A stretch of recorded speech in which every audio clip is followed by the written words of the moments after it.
So you're typing up an essay for school that's very important, then all of a sudden you realized, maybe I should play a game.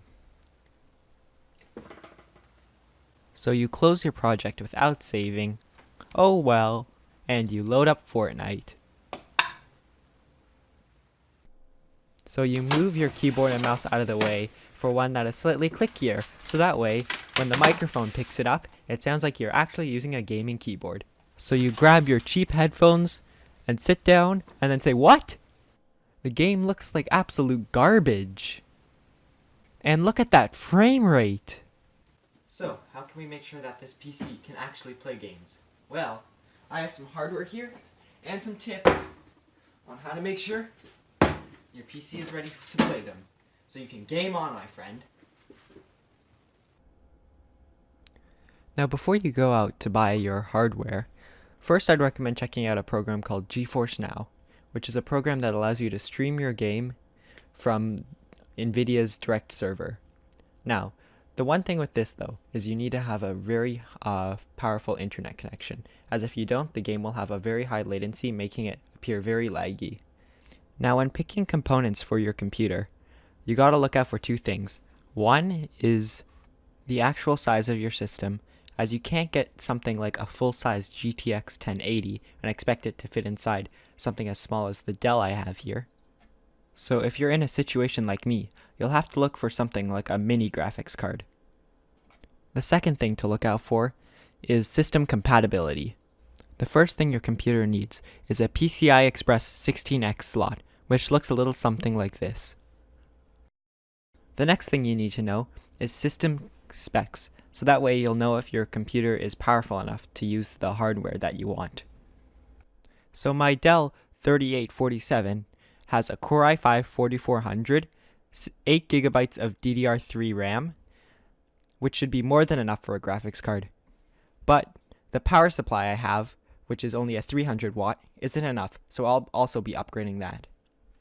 I'll be upgrading the system with a GTX 1060 3GB card and an EVGA 500 watt power supply.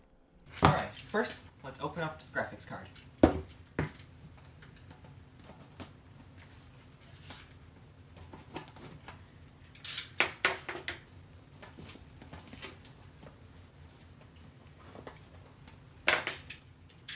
One thing you're going to have to make sure about this is that your graphics card will actually fit. Because if you get something that's too big and it doesn't fit in your case, you can't use it. Unless, of course, you rip your entire computer out of the case, which is very not ideal. Anyways, we've got the plastic off. Let's open her up.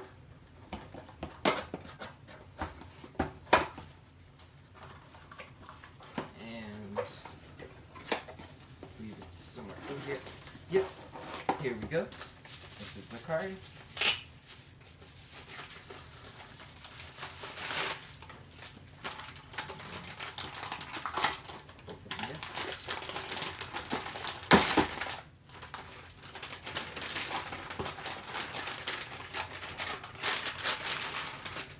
Here we have it, our GTX 1060. Now you won't need a power supply if you're getting something like a GTX 1050, which I would recommend. But this GTX 1060 was on sale, so I decided to get it. And since it demands more power, I had to get a new power supply for it.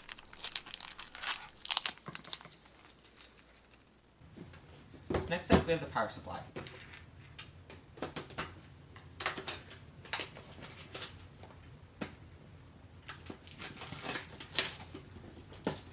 Power supply, you're just going to want to make sure it has enough voltage to power your graphics card and as well as your system.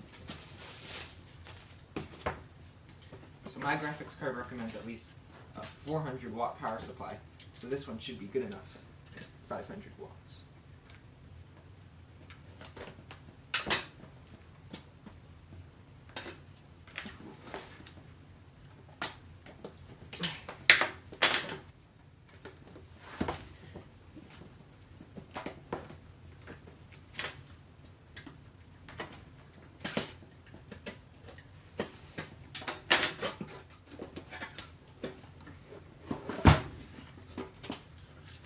Instructions. Then we have power cable it comes with, and here it is. Big power supply. Now, this power supply is a non-modular power supply, so that means all the cables it comes with are going to be directly attached to it, and you can't remove them.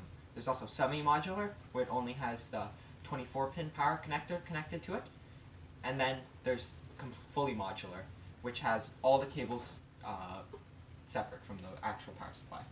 Alright, let's start with the installation, shall we? First thing you want to do is open up your case, whether that requires a screwdriver or it just uses thumb screws. The first thing you're going to want to do is unplug everything that is connected to the power supply. That way, when you pull the power supply out, it won't be tugging on any of the components that are inside your computer.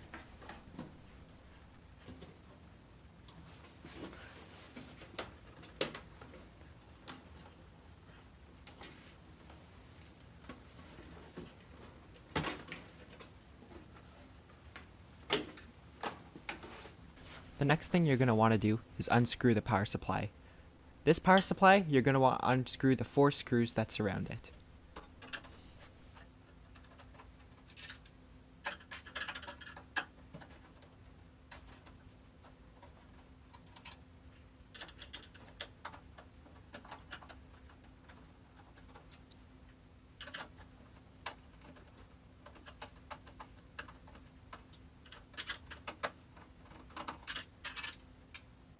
Next thing we're going to want to do is remove the power supply. This power supply has a little flap at the back, so you're going to push that down and then push the power supply out, being careful not to knock any of the other components inside your computer.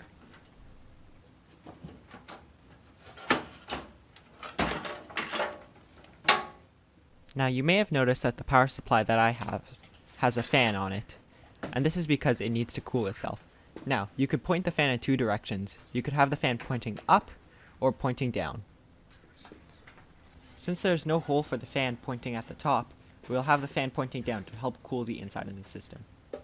Now, with the fan pointing in the direction we want, we're going to push the power supply in, making sure that the little nub at the back is pushed down so that we can slide it all the way in, and then slide it into position.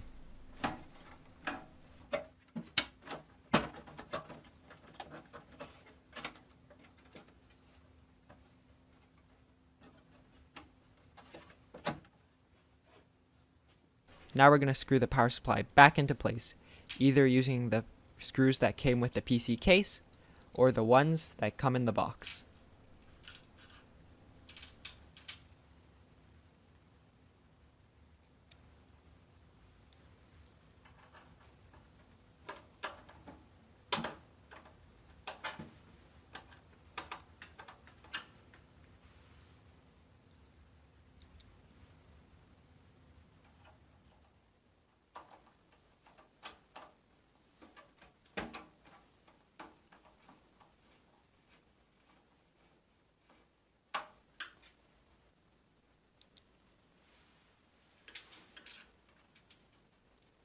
Now that we've screwed everything in, just make sure that the power switch is flipped off.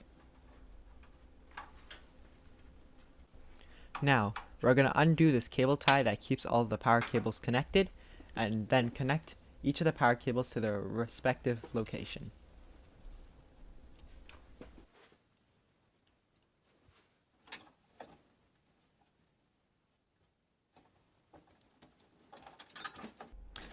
This computer only uses a 20-pin for the motherboard, so when we're plugging the 20-pin connector in, we can ignore the extra 4 pins that are connected to it.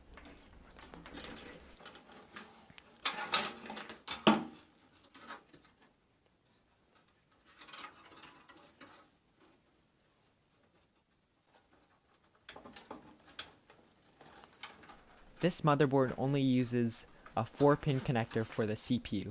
So make sure you use the right side, as this one is a little less obvious than the motherboard connector.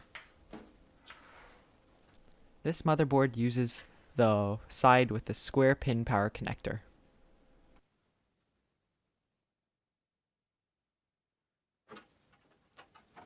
Now we're going to connect the rest of the power cables to their respective place.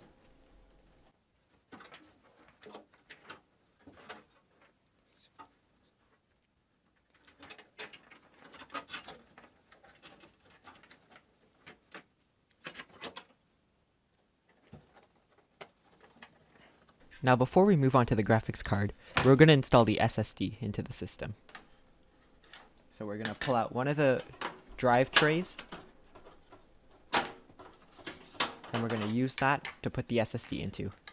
There's just one thing. The SSD won't normally mount into this drive cage, so we're going to use a 3.5 inch to 2.5 inch drive adapter. So what we're going to do is align the 4 holes on the back of this SSD to the 4 holes on this drive cage.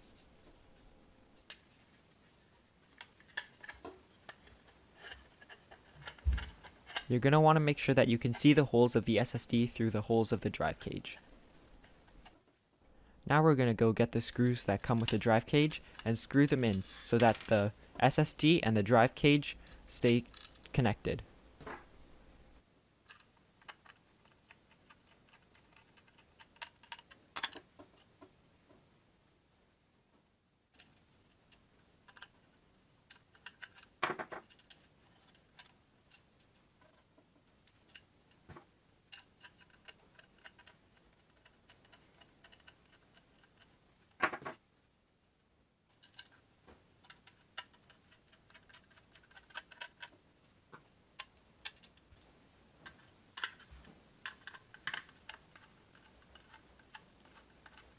And there we have it. The SSD is now attached to the drive adapter. Next we're going to put the drive adapter into the drive mount, making sure that the 2 screws on the side go into the drive adapter. Make sure that the SATA power and SATA data are pointing downwards.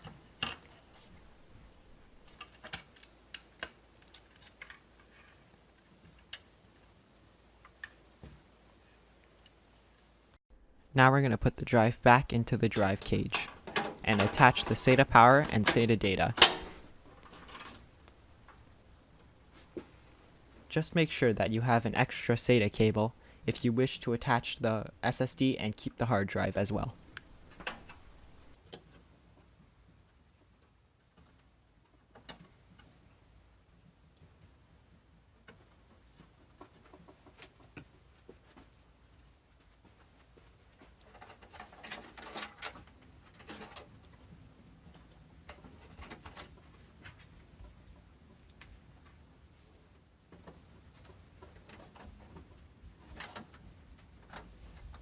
Now we come to the installation of the graphics card. Push down on this tab to open up the expansion card covers. Next, you're going to want to take your graphics card and take off the PCIe cover if it has one. Then make sure the lock on your 16X slot, which is the largest slot on your motherboard, is unlocked. Slide your graphics card into place, making sure the metal cover at the back doesn't knock into your motherboard. Push on your graphics card until it locks into place. You can tell when the PCIe lock pushes up. You can now push the lock for the expansion slots back into place, whether by pushing it back in or screwing it back into place, depending on what type of case you have. And finally, if your graphics card has a power connector, plug the respective cable in. This one is a 6-pin connector. If you have something like a GTX 1050 or GTX 1050 Ti, they will have enough power from the PCIe slot. Finally, you're going to put the case cover back on, then lock it in however method it is. This case uses screws to lock it into place.